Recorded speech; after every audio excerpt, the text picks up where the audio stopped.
This is the number one reason why sales is the most hated profession in the world. And I'm going to teach you how to stop being so hated by resisting the temptation to interrupt and resisting the temptation to rent space, get distracted while you're on sales calls. I teach a 4-step framework, a 4R framework, but we are going to jump right to the most impactful step, resist. The resist step of the framework is all about resisting that temptation to interrupt, but really resisting any temptation to take the spotlight off the speaker and put it on yourself.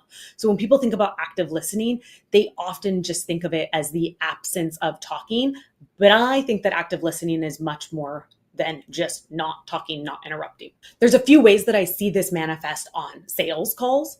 I think one of the most common ways is by renting space in your head to whatever you're going to say next. So when I'm working with salespeople, I often find that even when they are listening with the goal of responding instead of the goal of listening to understand. So if you are renting space in your head to what you're going to say next, that is not active listening. That is just waiting for your turn to talk.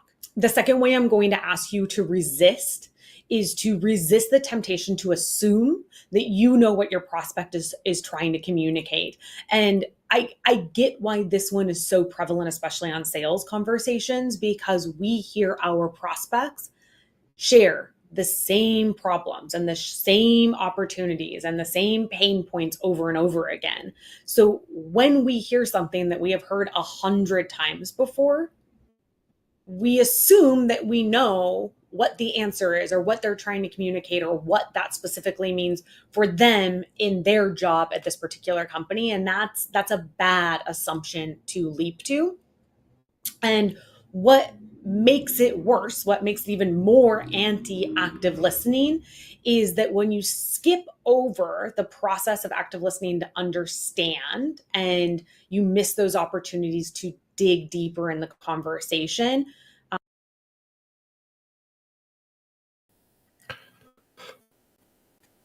Welcome, everyone. Oops, get rid of all these videos here. Welcome, everyone. Together we serve. A little technical difficulties, but you know what? This is live, and I love it. Leslie's amazing. I'm going to bring her on here in a second, but I want you all to think about while you're watching this, either live or in the recording. Are you selling? I'll bet you sold 2 or 3 things today. Your love, your product, a restaurant, to walk the dog. Do you sell the dog? Do you want to walk today? We're selling all the time. This show is called Inside the Mind of Sale Greatness. Do you all want to be great? I know I want to. That's why I was excited about this show, because you can never know enough and never be educated enough about sales, because you're doing it all the time. And especially if you're an entrepreneur, if you're not selling, you're not living. I just made that up. And I think we'll write that down, me and Leslie. So let's bring our guest on today. Leslie, welcome to the show. Thanks so much for having me. Yes, I agree, though. If you're not selling, you're not living. Today, I sold my husband on the idea that we should take a Uber to the Bulls game tonight instead of take the bus, because it is 24 degrees in Chicago, 24 Fahrenheit. How far is that ride? It would probably take about an hour. Oh, that's not bad. Yeah. On the bus? No. When you take Uber to the game, how long? Like 20 minutes. Yeah. Okay. Yeah. You don't want to take the bus. Yeah. See, that's what I like. That's what sales is to me. Finding a better solution. You found a better solution with your husband. Yes, it's a real happy wife, happy life scenario there. Amen on that. I picked that video specifically because me and you really connected when you're on my podcast about listening. It is the most powerful tool for sales, and amongst other things, but we're talking about sales today.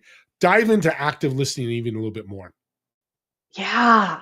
I love that you picked that clip, because I often say, Steve, that active listening is like the most essential and the most foundational skill for sales as a profession. And of course, when I say the most important skill a seller can master is listening, people are like, well, I can sell ice to, or I can get in an argument with a stop sign. And they always focus on the talking aspects.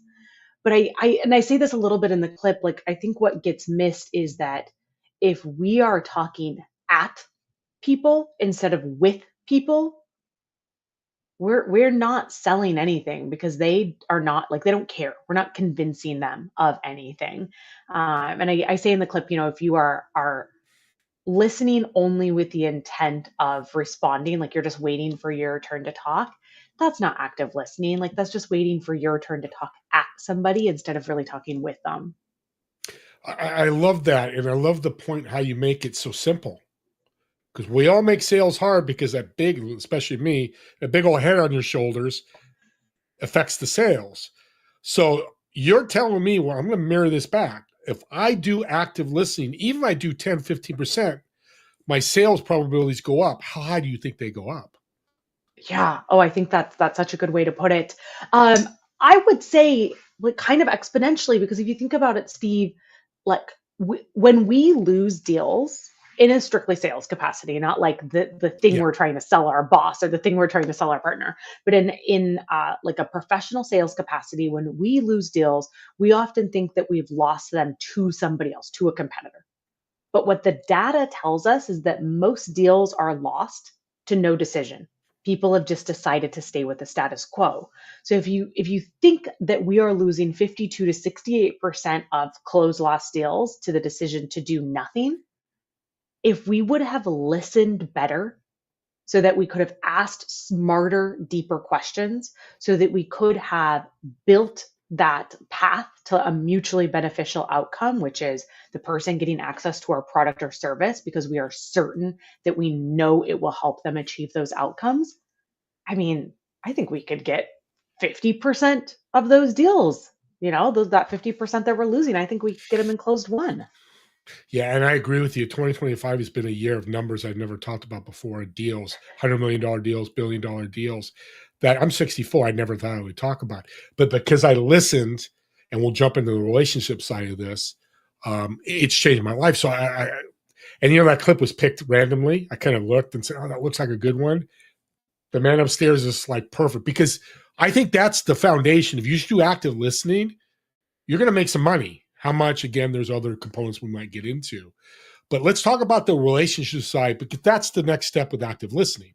I can actively listen to you and say, "Hey, Leslie, I hear you have this problem with AI. Well, you know what? I'm going to sell you my product. This AI product, oh my God, it's going to change your life. Give me $15,000 and I will change it." You have active listening, but now I stop building. Talk about that relationship because now it's the pitch slap and we don't, none of that stuff anymore. Yeah, yeah. I think two things just came up for me there, Steve. One, and we talked about this last time. Last time we had a chance to chat live, is that when we deploy active listening, yes, we will win more deals. We will get more closed won outcomes. But if the outcome isn't closed won, that also puts us in a position to just be more helpful, to serve better, to serve more wholeheartedly, because we will have listened closely enough to know that maybe our solution is not the right one, or maybe now is not the right time to buy. So we can refer them to somebody else. We can share a helpful article. We can make an introduction. So there are other ways to help and serve that maybe aren't that closed one outcome that we're looking for in sales. But there's a lot of ways to win besides just revenue wins. So I think that's an important call out. And then the other thing, if we look at the full 4R framework, all four. So the first one is reinforce, which just means, like what you were just doing, the head nods, the eye contact, the mirroring my posture. The second one is resist. So that's what you heard me talk about on the video a little bit, resisting the temptation to judge, to assume that we know what they're talking about, to rent space in our head. And one element in resist is resisting the temptation to help. And I see this so often with sellers. We often have a bad rep of like, oh, sellers just they'll sell you anything at any cost. Like they're just going to shove something down your throat, even if you don't want to buy it. And I actually don't find that that's the case. And I mean, I've audited thousands of sales calls during my career. What I find happens more often is that a seller hears a problem that they can solve and they get excited and they want to help. And so they jump into telling and selling mode. And they're doing it because it's coming from a place of wanting to help, not because they want to apply sales pressure. But because we haven't spent enough time listening, because we have not earned the right to ask those types of questions maybe, or to have that level of trust with our prospect, to them, it just feels like sales pressure and it's a turnoff. Yeah, and that's it's so powerful what you said, and that's why I love to have you on the podcast and had your. But we got questions flying in here. Oh, You great. just Yay. stoked some people. Where are they? There they are. So here's one that's very interesting to me. They said 250,000 cold calls. What's the top lesson? Ooh, 250,000 cold calls, top lesson. Two. One is technique and one is mindset. The mindset one is like, it's not about me. And I am somebody that takes things so personally, like I fall in love with the deal. So constantly practicing that mindset of letting rejection go and just remembering that it isn't about me. They aren't rejecting me. I just called about the wrong thing on the wrong day, or they're in the wrong mood, whatever. So one is maybe having that mindset around resilience when it comes to rejection. And the other is technique. The most important part of the cold call is your opener, Hmm. because that first 8 seconds, if you capture their attention, will earn you another 30 to 60 seconds, and that's where you can start getting their buy-in to have a full conversation. So if we look at the most current data, the average cold call that does not result in a positive outcome is 52 seconds. An average cold call that results in a next step is 6 minutes. So at all points, we need to think about how can we earn the right to a little bit more time. So make sure that you lock in that first like 8 to 10 seconds by saying something that is relevant to them. So not about you, not about your product, not about company, something that is relevant to them, so that you can earn the right to 60 more seconds and then that full 6 minutes. So what I'm hearing too, you like cold calls. I mean, that's of course a situation. It's situation to situation. What's your because I get asked that all the time. What do you think about cold calls? I'm not a big fan of them, but I sell something completely different than most people. What's your thoughts on cold calls? They're an essential part of a B2B outbound strategy. Here's what people get wrong is that they hear me say you should be making cold calls and they're like, well, not everybody answers a phone call. I never said you should only make phone calls. So what I teach all of my clients, and what you hear me bang the drum on LinkedIn, is that you should always be using at least 3 channels for your outreach.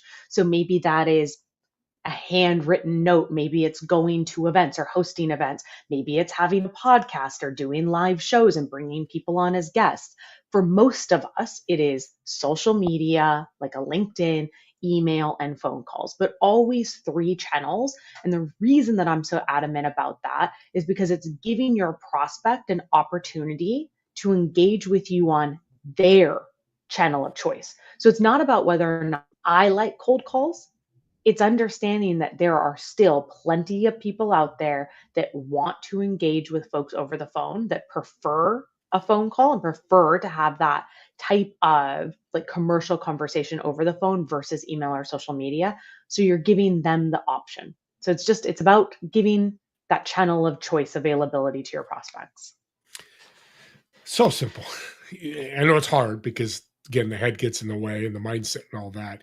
And I work with mentor a lot of entrepreneurs for free and help them out. And some of the stuff on my podcast that you taught me, I've got written here and I help. So I thank you for that, because I believe in sharing resources. When I help with people, like I did with YouTube with you today, I'm sure you're going to share with a couple people. Let's keep doing that. But entrepreneurs tell me all the time, what is the most important thing for sales for me? What is it for me? For them, when they say for me, Oh, I'm sorry, that was not a good host. I didn't clarify. I was like, well, revenue? I don't trick Yeah, question. yeah, because they're always, Um, I want to be better at it. yeah. What's that? Um, Gosh, that's a really good question, Steve. I think maybe I'll go back to doing both a strategy as well as a mindset. We as entrepreneurs, I'm also an entrepreneur, I'm a founder. I think something that can hold us back sometimes is actually our passion for the thing that we are building and the work that we are doing, because our default communication style then tends to be us talking about the thing we're doing because we are so excited about what we're building. and we start talking about ourselves and our services and products and our company before we've earned the right to ask a relative stranger to give a heck. So I think one thing I would share with entrepreneurs is really, really important is like, yes, that passion is incredible. Like, keep that passion and that energy around what you are bringing into the world high. But also remember, just because it's important to you, that doesn't mean that you've earned the right to expect other people to care. And what's going to get you better results is talking about what is relevant to them, which are the problems that are top of mind for them that ultimately you can solve. But if you stay more focused on their problems and what matters and is most relevant to them, you will more quickly earn the right to talk about the things you're excited to share. AI is a big subject, and we'll get into that in a minute. But sales is such a big topic for everybody because, again, like I said at the beginning, everybody's doing it. And again, the questions keep flying. And this is a really good question. Where is that one? Now I call it transformational, not transactional. They're calling it transactional versus consultative, which to me is transformative and consultative. What truly changes? How do we do that? How do we stay away from the transactional and become more consultative? I don't think we need to stay away from transactional. Like, there are plenty of business models that should be hugely transactional. Like, you don't need to know my pets' names. You don't need to know personal deal, right? Like, there are plenty of things that people buy that simply do not require a relationship. That doesn't mean they don't require trust, but like, there are plenty of things that you should be able to buy with one simple phone call that doesn't need multiple phone calls or an in-depth process. So I think that transactional selling gets a bit of a bad rep, but when used appropriately, really what we're saying is that we're just removing friction and making it easier for a customer to complete the transaction quickly, to buy what they want quickly. So I don't think it gets a bad rep, but I've also seen, like, I grew up in a very transactional environment, like one call close or like 24-hour sales cycles, and like a 2K price point. So things were moving quickly. What I have seen is that reps often struggle to move out of that more transactional, or I see it a lot with BDRs who are really more in an order taker role. They struggle to transition to a more consultative approach. And the gap is questions. They do not have the skill set to ask questions that are not qualifying questions. So that, I think that's what truly changes when you're moving from a transactional to a consultative approach, is that you become better at asking smart questions that help you identify gaps and help you better match the prospect's needs to the things that you can help them solve for. You just completely changed me. Because here's why. Because I talk about transformational to transactional, but you're right. That's a B2B when you first meet somebody, transform them first, and then if they're a fit, transactional. But I didn't think about it. As you're talking, I'm going, yeah, I walk into the grocery store. I need red apples or green, whatever I'm buying. I go transact, buy it, go to the clerk, and I pay for it. Right. There's Like, just give me my apples. Exactly. I'm not trying to transform myself. I got this red apple. I'm 6'8" now from 5'8". This is really cool. Audience, this is a big point. If you listen to the recording, there's times to be transactional and there's times not to be. So that's really powerful. Here's another one.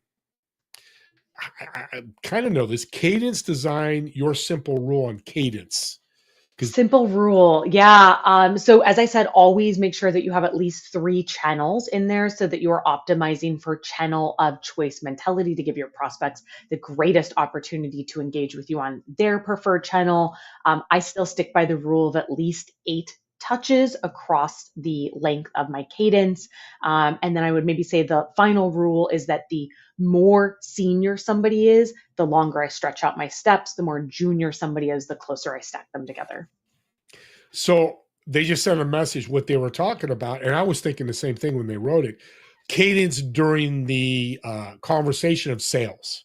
Oh. Do I talk? Yeah, isn't that a cool question? Do I talk Yeah. slow? Do I use big words? You know, what cadence is your? I've never had this question before, so I'm kind of excited. What do you think that cadence should be? Yeah, authenticity always wins. Like, period. So if you are showing up, like I know we talk a lot about like mirroring the prospect's personality, and there's something to that, right? Like if I get on the phone with somebody that's in a great mood, I'm going to be a little bit more laid back, like a little bit more chatty. If I'm calling a, Fortune 250 CFO sat in Manhattan and they are to the point, I'm going to also be a little bit more to the point, right? So it's not that you shouldn't like it's not that you should ignore the cues coming from your prospect, but if you show up to every single one of your calls trying to like mask, trying to put on an act to be the person that you think the prospect wants you to be, it's going to be exhausting. They're going to see through it and it's going to start eroding trust from the get go because you're not transparent about who you are and who you like, how you communicate authentically.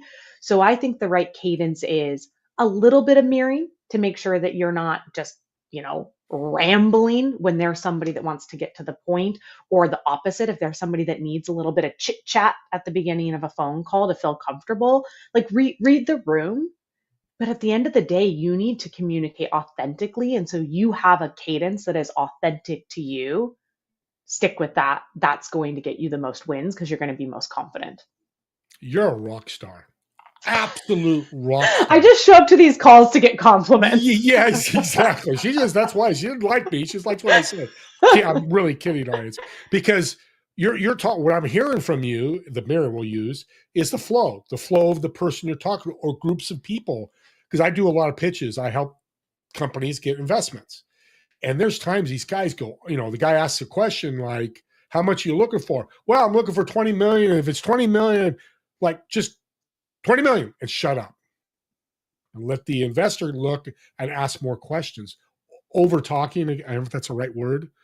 Over communicating is probably a better word. So we want to try to avoid that. Yeah. I think over talking is actually the right word in that one, because I think you can over communicate in many situations and it's actually a positive because we sort of as people kind of always under communicate and people love transparency and clear expectations. But in this situation, I think over talking is the right word because what it indicates to the prospect is a lack of confidence. You see it often when people are like, how much does it cost? And instead of being like, oh, okay, well, the cost is 15 grand. Like that's what it costs to bring me on for a sales kickoff. Stop. Yeah. And instead it's like, well, it's 15 grand and it's 15 grand because of this. And it's like negotiable, but 15 grand is what I start. That immediately signals to the prospect that my pricing isn't real and that I don't feel confident that I'm worth the price that I'm asking. Yeah, confidence is and self-awareness, self-confidence is as important. I get asked this a lot too. So I'm kind of using this show as to help me so I can help my entrepreneurs, is we're human. God made us human. We're fallible. We're going to have good days and bad days. But, they always say, been in sale, I spent $18,000 on a sales guy. He was like, you should sell every call, first call. I'm like, found out it wasn't really true, but I'm not going to get into that. But that person comes into a call, they've had a bad day. Maybe they had to put their dog down or bad news, whatever that may be.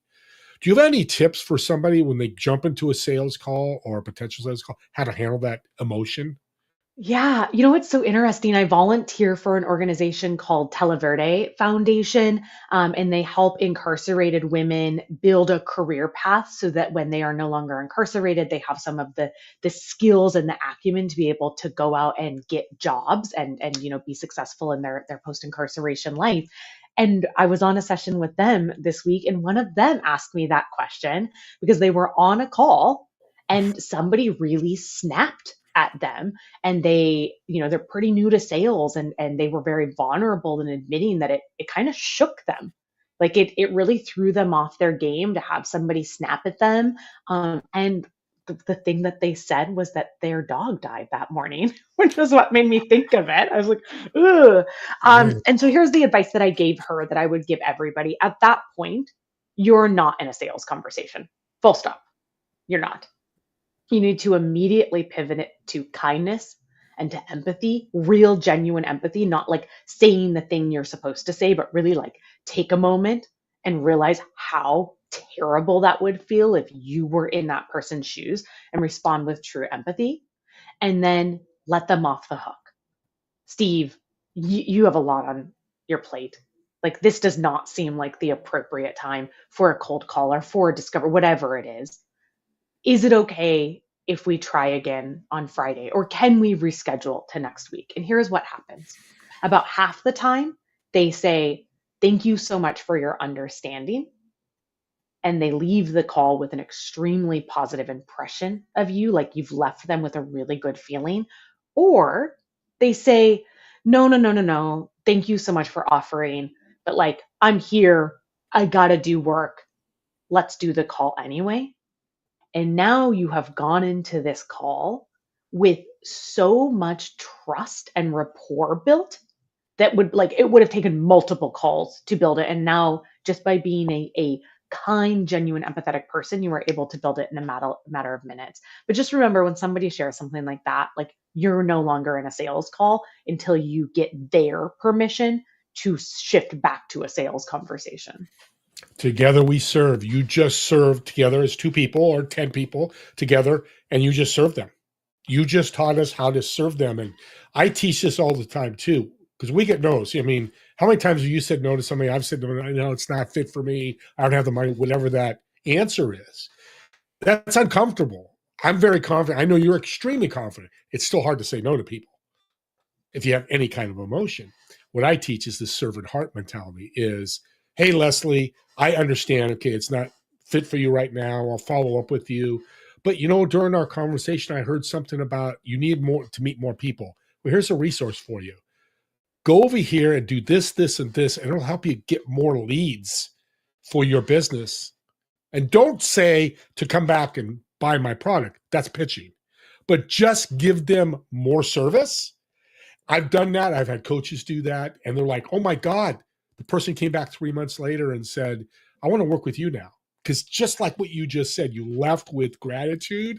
People never, and they may never come back to be your client, but it's good for the universe. It's good for the world. I love that. You're nailing this stuff. Let me ask you this, Steve, because this has happened to me, and I bet you it's happened to you or maybe folks on the call. Have you ever reacted that way in a call where, maybe they were having a bad day, or maybe as you were just going through discovery, you realized that like you did not have the right product or service for them, and instead you helped, you made, offered to make that introduction, you sent the resource, you sent them somewhere else, and then later you found out that the person that didn't buy from you referred somebody else in that became a customer? Hundreds of times this year. Right? Isn't that so Hundreds of cool? times. That's why the servant's heart works, but it's hard. And people listening, it's hard for people to get it because I'm broke. I have debt. I got bills to pay. I'm not saying that's bad because we all have bills. Leslie, you have bills? I have bills. A few, yeah. Yeah, me too. I can't see all my plants, but I have quite a plant budget, Steve. Well, there you go. See, and the husband's got to take care of that, or you got to take care of that. But, it's just serving people just leaves you good. We can't scoreboard it. Yeah. And we don't know how, when, or where. I served you. I got you some referrals after our show. Did I make any money off you? I'm very transparent. Absolutely not. But that wasn't my focus. It was to serve you. Here's some things to help. And I asked you to be on this TV show because it would serve my audience, serve me. And we're going to take a break here, but you've got me all fired up because it's such a simple thing to do, like sales. But I'm pointing to my head if you're listening to this, your head gets in the way, like all this noise, and sales has noise. So let's take a break. She's been talking a lot. I want to give her a break, but I'm excited to announce we're going to talk about her book. And imagine having Leslie in your arm all day. Now, her husband wouldn't like that physically, but you can have Leslie and all her tips and resources in a book that you can go to at any time. I'm going to stop there. That was a good tease. We'll be back in about 5-6 minutes. We'll see you all in a minute.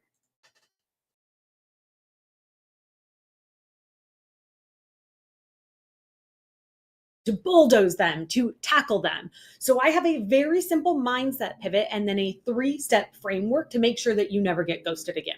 The reality is that no buyers want to be on the call with combative sellers. And so the first thing that you need to do is shift your mindset. Next time you hear an objection, I need you to train your brain, maybe your body, to respond to it with gratitude.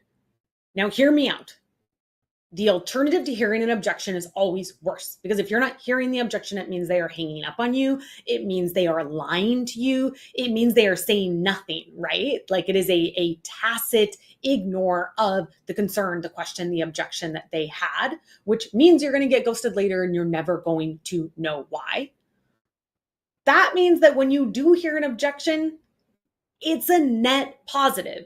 Yes, if you were hearing the same objection over and over and over again, especially if it's on cold calls or like it's always at the exact same time in your pitch, that's an indication to you that there's something going wrong with your talk track that you need to fix. But for the most part, hearing an objection is a gift. It means that your prospect trusts you with that information. So that means that you need to greet that gift of an objection, that gift of their trust, with gratitude. When you do hear those objections, I'm going to teach you a 3-step framework that you can use to respond to them. But I need you to embrace that shift of an attitude to gratitude, because that's going to allow you to greet those objections with curiosity.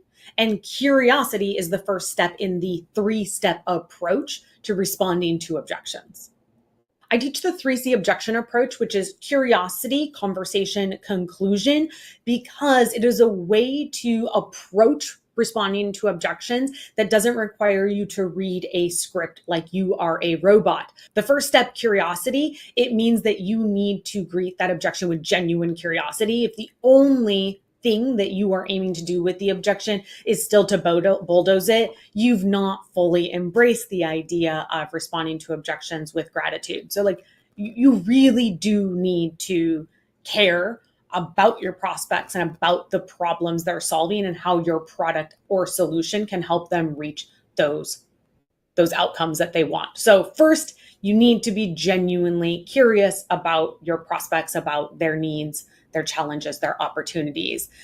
Number 2, and this is the meat of the 3C objection approach, is conversation. And this is going to be maybe another big mindset shift.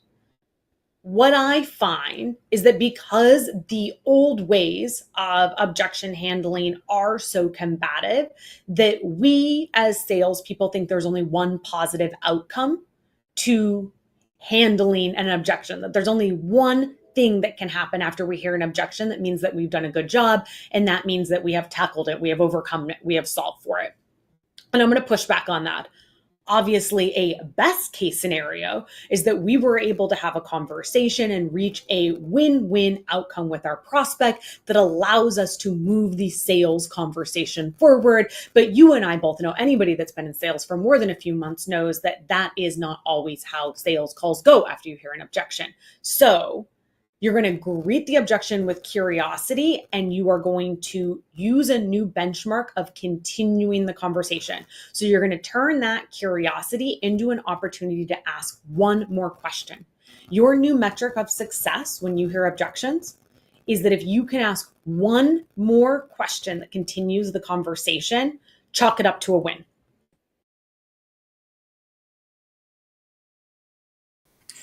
Well, I got to tell you, I've stopped it right there. I'm going to close this out. And a quick shout out. I just got a message at the break. Michael, Hounds of Business are watching on LinkedIn. Hello, everybody from the Hounds of Business. We're happy that you're here. I want to bring Leslie on, but I'm going to get her YouTube channel. There are so many videos like this one, mindset, objections.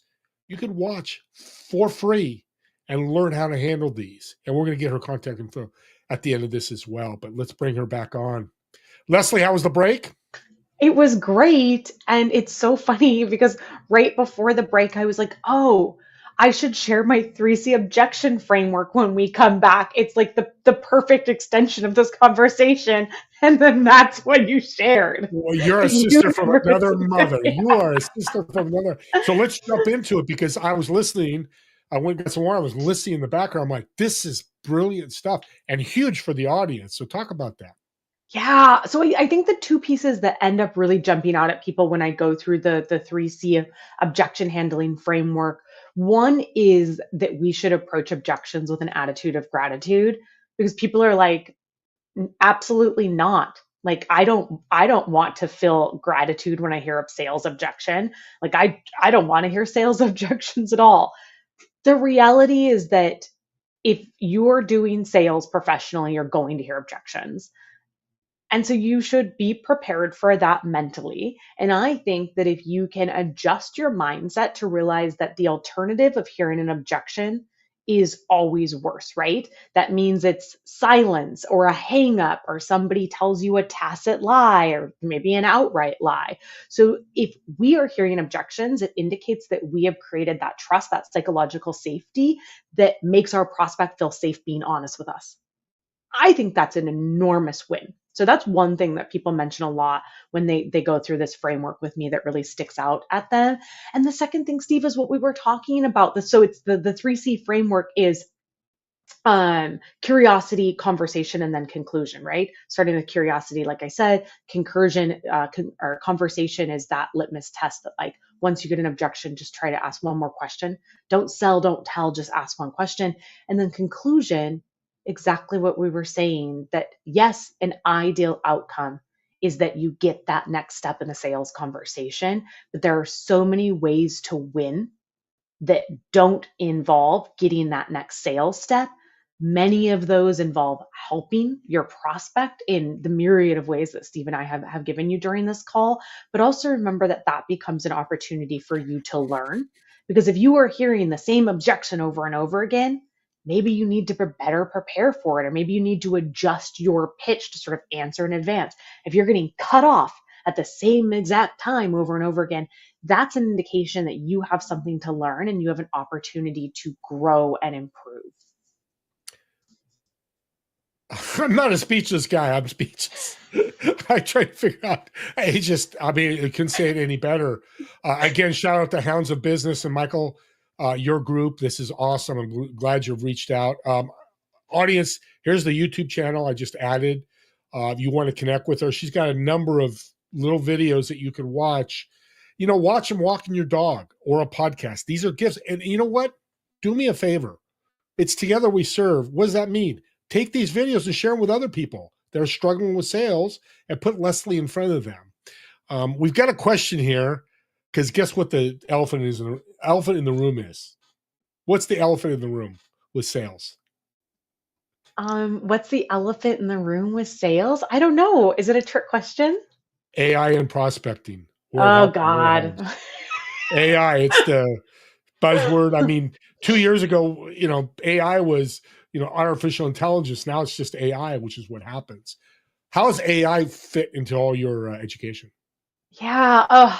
So maybe I want to give an answer that is a sales specific answer, but I know that there's a lot of other entrepreneurs, a lot of other, founders, business owners on this call. So let me share how I am using AI to advance my business, because I think that that's really important.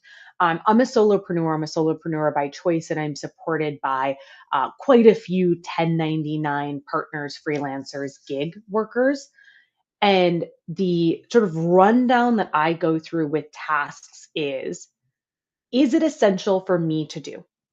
Or can I use AI to outsource this? Or can I delegate it to somebody else with like a human in the loop AI play? Or does it really need to be me? Right? I think we've all had that, like, how do I spend more time working on the business so I'm not only working in the business question in our minds? I use a lot of Claude. I was using chat. I still use chat sometimes for brainstorming, but I don't find the outputs are as strong. And so I use a piece of AI called Perplexity when I am trying to do deep research, when there's something coming up that I really want to go deep on and understand in a way that just like some summaries, some superficial articles aren't going to give me. And I mostly use Claude projects, and how I'm using those as an entrepreneur is I am doing rigorous prompt engineering and I'm building them into Claude projects. And so examples are like, I give it my book and I have a prompt where it will help me build a slide deck, and it'll tell me what it thinks all of the slides should be, and it'll give me the run through of what the slide deck is. That is something that used to take me 1 to 2 business days to build a new deck from scratch. And now with my prompt, I can probably refine the output and have it ready in an hour and then maybe build the slides in another 2 to 3 hours. So something that took me 2 days now takes me a half day. And so those are the types of use cases as an entrepreneur, where I'm feeding it my own intellectual property. And so it's using my voice, it's using my IP, but I'm expediting my time to value there. So I did that's this. one part of the answer. Yeah, yeah, and it's interesting because we talked about a title before the show, and I threw it into ChatGPT, the transcription, your bio, excuse me, and it came up inside of my, and I think it did pretty good. And I love that you refined it. Don't do ChatGPT, Gemini 3, Perplexity, and go, I'm done, and throw it out there. I used to do that, and I completely don't do that anymore. I'm excited because I love your book. I have your book up here in my ever-growing bookshelf, which I'm happy to say, and I hope all of you are doing that. I'm going to put it on the link here, and she's going to pull it up. Let's talk about this book. Yeah. Oh my gosh, it's beautiful. It's a great time. Thank you. And I will say one of my favorite things to use, this is a real inside the mind, a Leslie thing, but one of my favorite things to use ChatGPT for is to come up with like pithy alliterations. I'm a sucker for an alliteration. I just find them so fun and delightful. So I use it for sort of silly things like that to help me brainstorm. The book, oh my gosh, y'all. So I have spent the last 2 years writing this book, Profit Generating Pipeline, a proven formula to earn trust and drive revenue. It debuted in August. It debuted as the #2 USA Today bestselling business book in the country, #4 or #50 overall of all genres. So it's literally like Mel Robbins, Let Them, and then me. Mind blowing. It has been a joy the past few months as people have started reading it, and I'm getting the real feedback of how they are applying the lessons, of what some of the stories I share of my personal failures and what it taught me as a sales leader and as a sales professional, like what that has meant to them, to know that I just didn't always get it right, that I've stumbled and fallen and I've learned and grown. So it's been an absolute just delightful sort of journey to go through the process of bringing it into the world.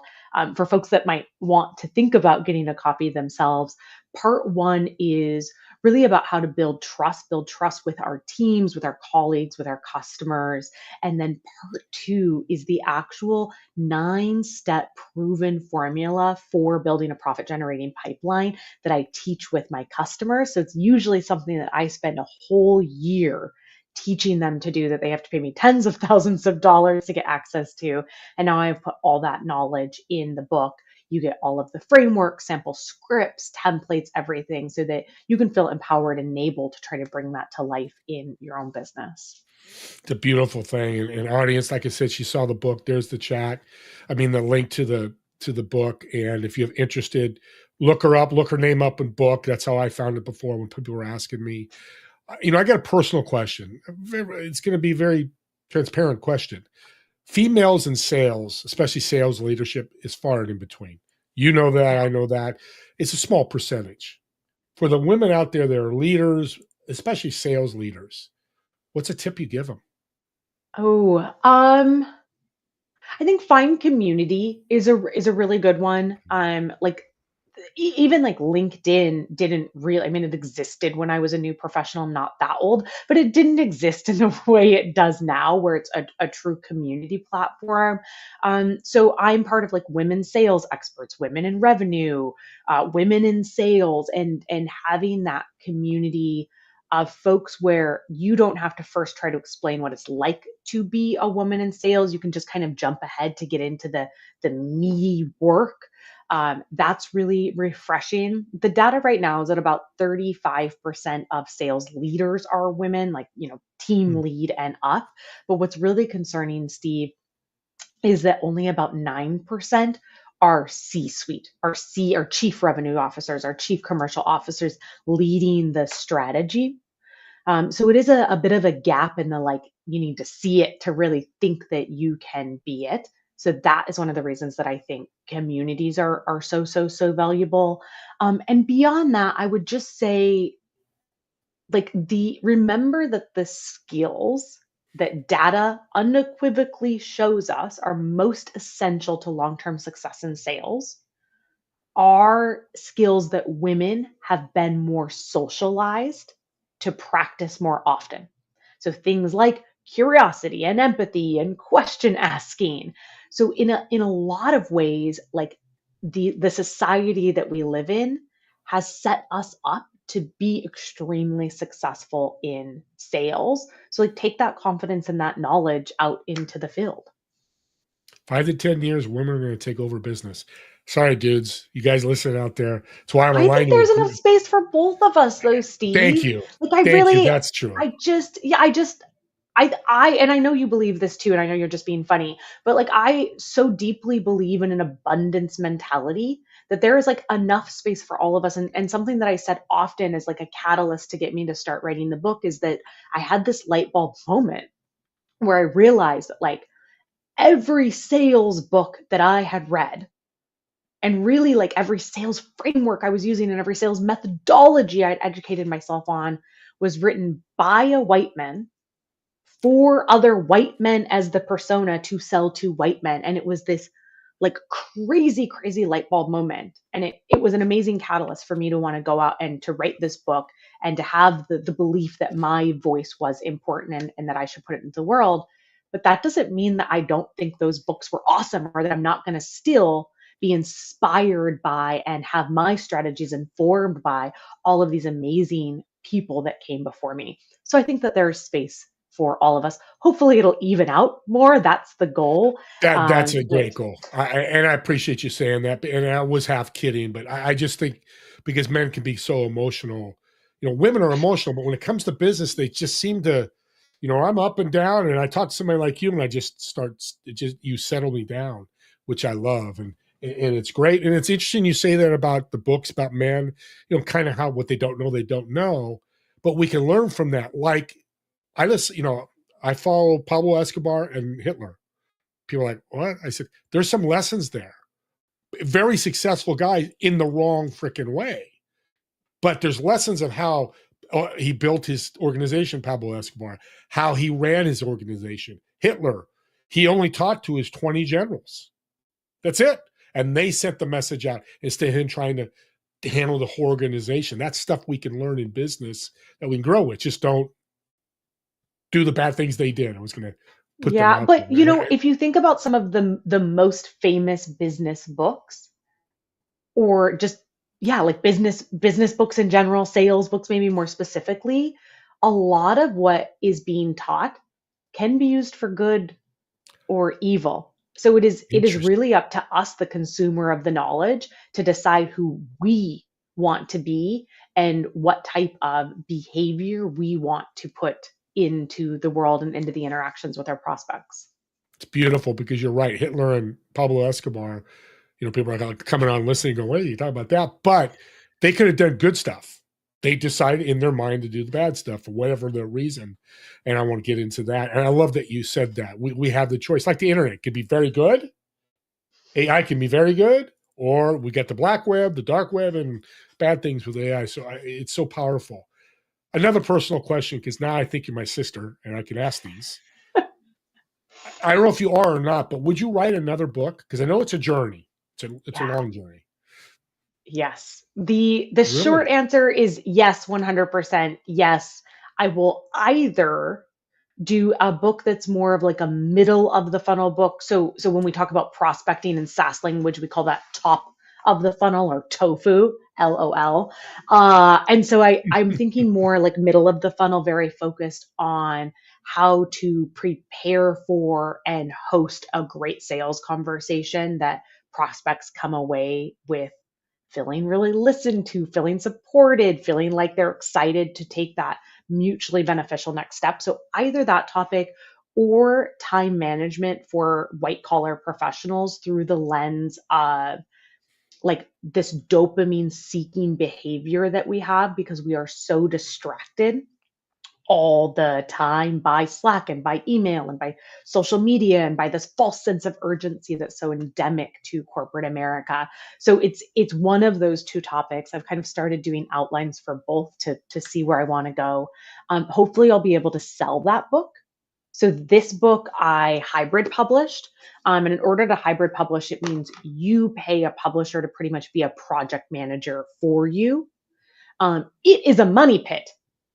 The brass tacks, full transparency, it's an absolute money pit. So it's amazing that I had the resources to be able to do that and share this knowledge with the world. But like it costs a tremendous amount of money. I will never, ever, ever make my money back on book sales, just to kind of give people a scope of how big of a money pit it is.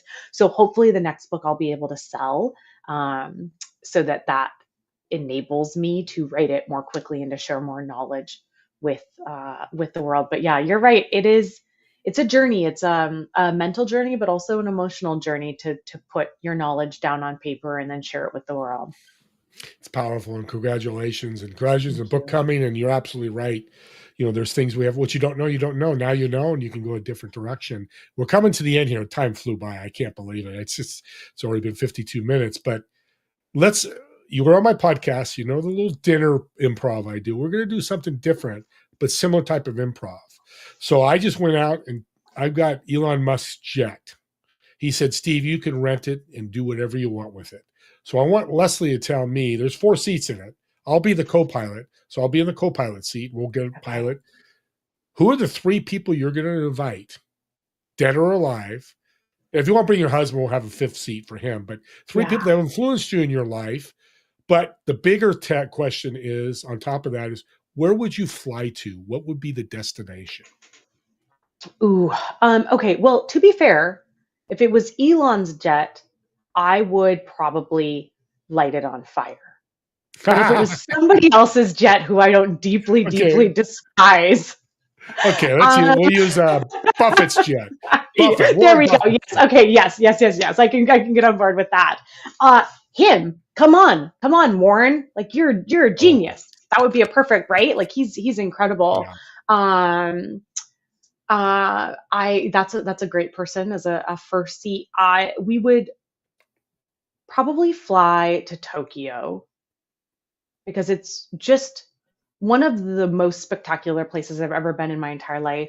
My husband were very lucky we spent a month in Asia for our honeymoon. That was already 8 years ago. We only spent 9 days of it in Tokyo. The rest we spent in Southeast Asia. And I, Steve, still think about that time in Tokyo once a month. Like I loved it. I want to go back. I want to do the rest of the country. So if I have a jet to get a free trip there, because those lay down seats are out of budget for me. We would go there. We would have Warren Buffett on the plane. There's also this woman. I was just thinking about this the other day, that she'd be like really funny to meet in person. Her name's Jamila Al-Jamil, maybe Jamila Jameela, and then last name Jamil. I feel like I'm really butchering the pronunciation of her name. But she's a British actress and activist. And if anybody's watched the show The Good Place with like Ted Danson and Kristen Bell, she's the other lady, like the other main character lady that's so funny. Every time I see her content, I think she's so smart and so funny. And then maybe as my third person, there's an author called Brandon Sanderson who writes a lot of like high fantasy. And I've read, I don't know, maybe 13 of his books in the last like 4 years. And so it would be fun to like he's such a creative mind, and the way his mind works is so much different than the way mine works. It would be just cool to like get to peer behind the curtain of the inner workings of such a creative brain. Well, Leslie, this is great. What a great trip. Thank you so much for blessing the audience. Everybody, Merry Christmas to Leslie. Give her a Merry Christmas, send her a message. Happy holidays. And everybody, we'll see you all next week, 2 p.m. Pacific, 5 p.m. Eastern, for Together We Serve. And I don't know if we can top this show, but we're sure going to try. See you all next week.